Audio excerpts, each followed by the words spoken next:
TPCC chief నియామకంపై high command కసరత్తు కొనసాగుతోంది.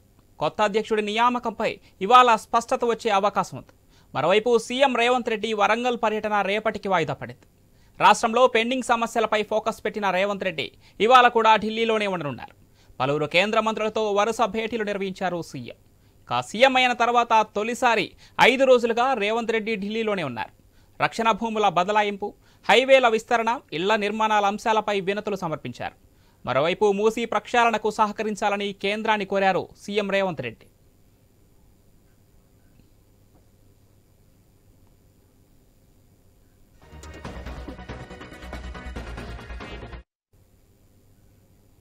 టీపీసీసీ చీఫ్ నియామకంపై హైకమాండ్ కసరత్తు కొనసాగుతోంది.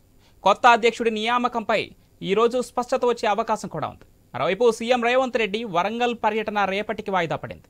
రాష్ట్రంలో పెండింగ్ సమస్యలపై ఫోకస్ పెట్టిన రేవంత్ రెడ్డి ఇవాళ కూడా ఢిల్లీలోనే ఉండనున్నారు. పలువురు కేంద్ర మంత్రులతో వరుస భేటీలు నిర్వహించారు సీఎం.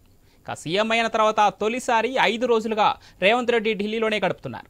రక్షణ భూముల బదలాయింపు, హైవేల విస్తరణ, ఇళ్ల నిర్మాణాల అంశాలపై వినతులు సమర్పించారు సీఎం. మరోవైపు మూసీ ప్రక్షాళన అంశం కూడా కేంద్ర మంత్రుల వద్ద ప్రస్తావించినట్లు తెలుస్తోంది. రైట్గా ఇదే అంశానికి సంబంధించి మరింత సమాచారం మా స్పెషల్ కరెస్పాండెంట్ సునీల్ లైవ్లో అందిస్తారు. సునీల్, టీపీసీసీ అధ్యక్షుడిపై ఏఐసీసీ కసరత్తు చేస్తుంది.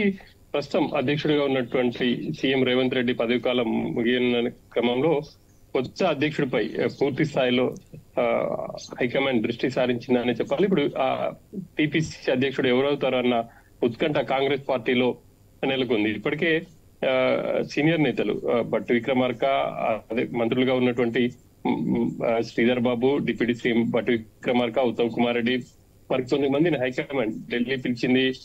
రాష్ట్ర వ్యవహారాల ఇన్ఛార్జ్ దీపాదాస్ మున్షితో నిన్న నేతలందరూ కూడా భేటీ అయ్యారు. ఆ తర్వాత కేసీ వేణుగోపాల్ తో రాత్రి సుదీర్ఘంగా మంతనాలు జరిపారు. ఈసారి పిసిసి అధ్యక్ష పదవి ఎవరికి ఇస్తే బాగుంటుంది అని చెప్పేసి నేతల నుంచి కూడా కేసీ వేణుగోపాల్ అభిప్రాయాలు తీసుకున్నారు. గతంలో రాజశేఖర రెడ్డి సీఎం గా ఉన్నప్పుడు బీసీకి ఆ పదవి ఇచ్చారు. ఈసారి కూడా బీసీకి ఇవ్వాలి అనేది కాంగ్రెస్ లో ఒక చర్చ అయితే జరుగుతుంది. మరి బీసీ నేతకు పదవి ఇస్తారా, లేకపోతే ఎస్సీ ఎస్టీ సామాజిక వర్గానికి సంబంధించి మరెవరికైనా ఆ పదవి కట్టబెడతారా అనేది చూడాలి. బీసీ సామాజిక వర్గం నుంచి మధు యాష్కి గౌడ్, అదేవిధంగా టీపీసీసీ వర్కింగ్ ప్రెసిడెంట్ ఎమ్మెల్సీగా ఉన్నటువంటి మహేష్ కుమార్ గౌడ్ పేరు వినిపిస్తుంది. ఇక ఒకవేళ వీళ్ళిద్దరిని కాకుండా ఎస్సీ సామాజిక వర్గానికి ఇస్తే డిప్యూటీ సీఎం గా ఉన్నటువంటి భట్టి విక్రమార్క, ఏఐసీసీ కార్యదర్శిగా ఉన్నటువంటి సంపత్ కుమార్, వీళ్ళిద్దరు పేర్లు వినిపిస్తున్నాయి. ఇక ఒకవేళ ఎస్టీ సామాజిక వర్గానికి ఇస్తే ఎవరున్నారు అనేది కూడా నేతల్లో చర్చ జరుగుతోంది.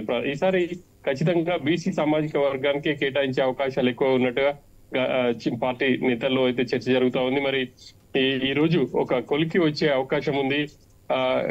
అందరితో మాట్లాడి ఏకాభిప్రాయం కుదిరిన తర్వాతే టీపీసీసీ అధ్యక్షుడిని ప్రకటించాలని చెప్పేసి కాంగ్రెస్ హైకమాండ్ భావిస్తుంది. ఆ క్రమంలోనే నేతలందరినీ కూడా ఢిల్లీ పిలిపించుకొని మాట్లాడుతా ఉన్నారు. ఇప్పటికే ఏఐసీసీ నేతలకు సంబంధించి కాంగ్రెస్ రాష్ట్ర ముఖ్య నేతలందరూ కూడా ఒక ఫీడ్బ్యాక్ అయితే ఇచ్చారు. వాటిని అన్నింటినీ కేసీ వేణుగోపాల్ పరిశీలించి ఏఐసీసీ అధ్యక్షుడు మల్లికార్జున ఖర్గే దృష్టికి తీసుకువెళ్లబోతున్నట్టుగా తెలుస్తుంది.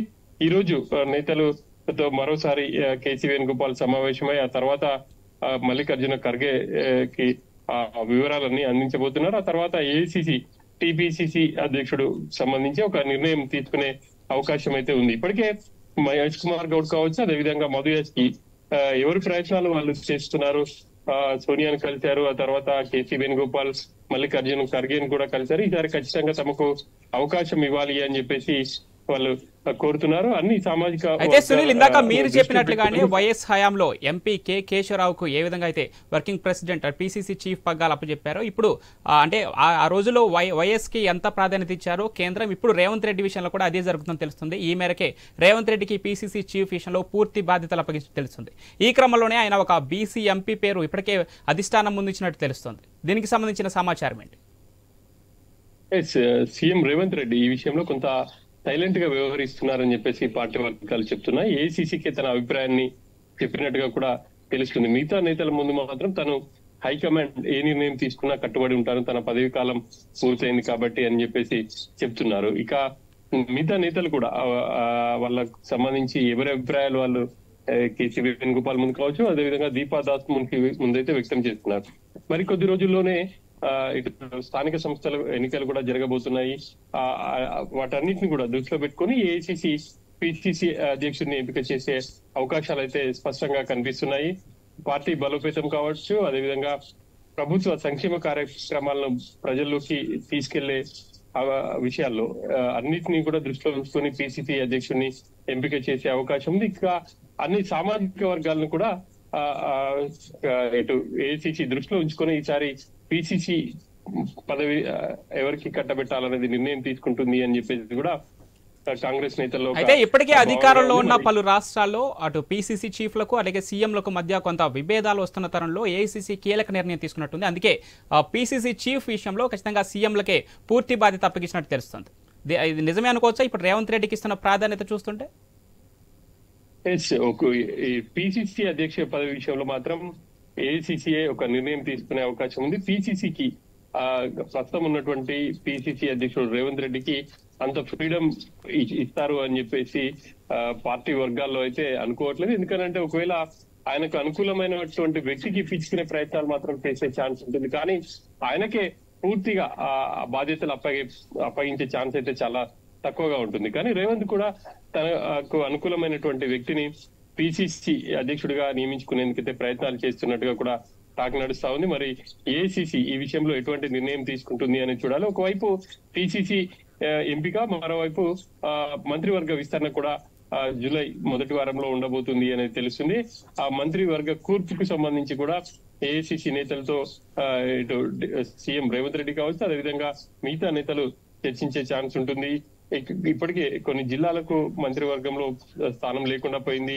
ఆదిలాబాద్ కావచ్చు, అదేవిధంగా నిజామాబాద్ జిల్లాలు, అదేవిధంగా హైదరాబాద్ కు సంబంధించి ఈ 3 జిల్లాలకు సంబంధించి ప్రాతినిధ్యం లేకుండా పోయింది. మరి ఈసారి మంత్రివర్గ విస్తరణలో ఆ 3 జిల్లాలకు స్థానం దక్కే అవకాశాలు. మరి ఎవరికి మంత్రి పదవులు కట్టబెడతారు అనేది చూడాలి.